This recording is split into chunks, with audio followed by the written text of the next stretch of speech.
The Wimbledon roof made its much-anticipated debut in 2009.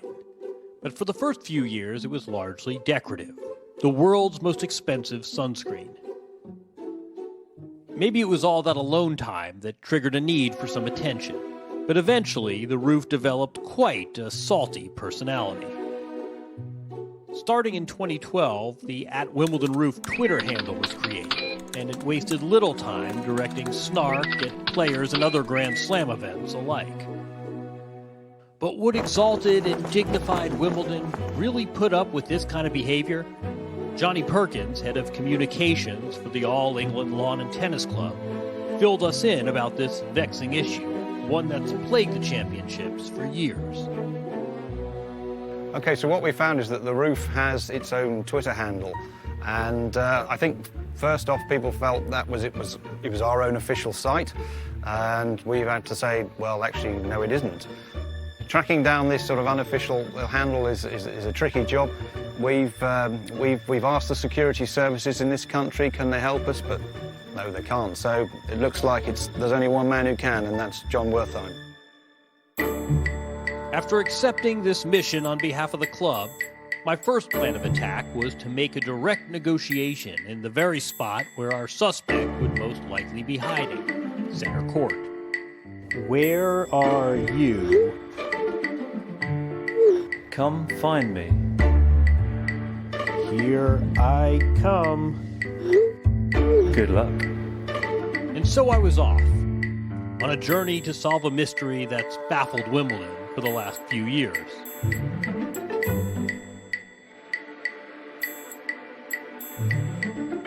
Rufus, you have your own Twitter account, so does the roof.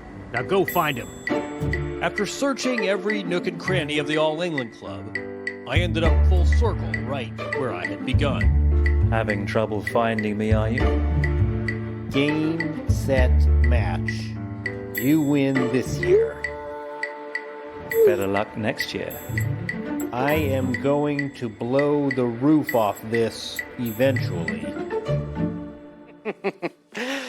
If John can't do it, I don't know who can. We bring in two more amazing journalists. Alongside Mary Carrillo, we have Ed McGrogan, senior editor for Tennis.com. Ed, maybe next time, John, instead of texting, should try to slide into the DM there in the Twitter. Things have been more advanced in technology nowadays. I think John can look at as much as he can. By the way, at a time when social media is as toxic as ever, can we just give a virtual Pim's toast to @WimbledonRoof? That is good content and another unfortunate byproduct of the tennis shutdown. Got to get that back. Absolutely. It's still an active account. Obviously, no Wimbledon this year. In fact, I just read today, 440 days until Wimbledon 2021. So that gives us a little bit of hope, Ed. The LTA, they have come through announcing funding for players in Great Britain, coaches, those affected by this coronavirus pandemic. And then today, we heard about the French Tennis Federation with $35 million or 35 million euro fund for their players. Ed, what do you make of this? Yeah, look, I think this is so commendable right now. I think that I read a great tweet from the journalist Tomini Carriol the Garden, who said, hailing from a Slam Nation count. And I think that's important to consider when we look at what is going to be the big fallout of this. It's going to be the small tournaments. It's also going to be the quote-unquote rank and file of tennis that really support the industries all over the world. And when you're looking at like France, All Nation, Australia, Britain, they're going to be the ones that can help out. Perhaps with that,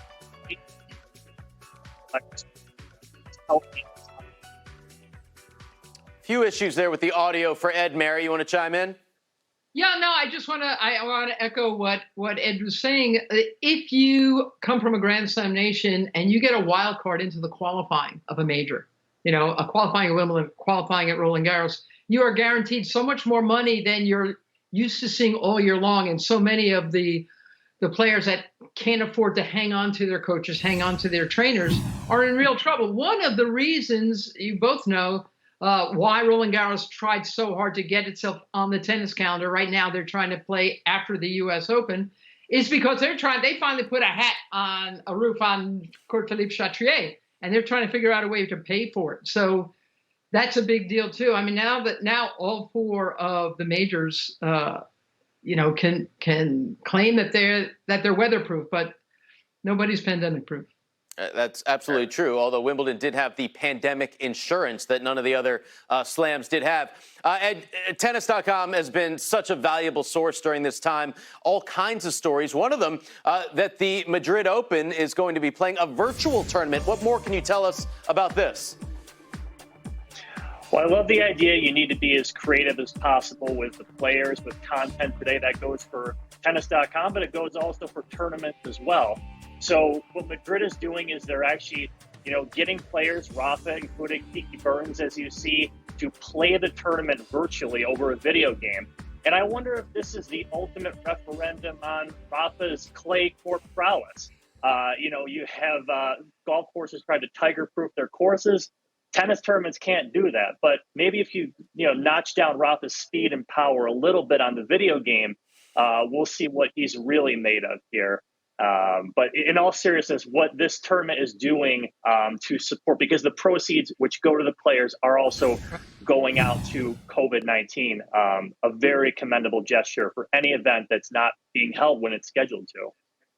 What's also commendable, Ed, is that the men and the women have agreed to do this to try to raise money. And that's cool. I'm not sure I'm going to watch it myself. Not my kind of thing, but I wonder, you and Joel Drucker have been writing a lot about what to do in this time. Will the ATP and WTA, the ITF, and everybody else, do you see them all coming together in a real way to affect change when tennis finally starts up again? People keep saying to me, what can they do? I still don't have a great answer. Do you? If there was any time for the fractured federations of tennis to put aside their differences and come together, this would have to be the time where you think that would happen.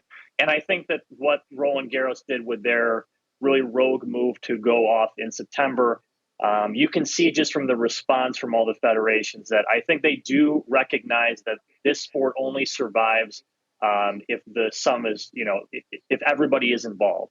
And I think it's going to be very tough to do that when there are so many competing interests. I think at the end of the day, it's still going to favor the biggest events. But I think if everybody is on board and people are willing to listen, compromise, which, is not an easy thing to do in any respect, but certainly in pro tennis, the sport can possibly emerge better for it. This is, as Joel has put it, it's a reset button. It's an opportunity that the sport would never have afforded itself otherwise. And maybe there is a way in which tennis can emerge somewhat of a better sport. But we'll see. I think there's a lot of unknowns, and that's one of the biggest.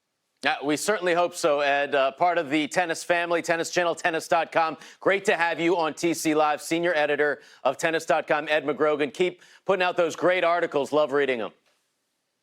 Thank you so much. Thanks, Mayor.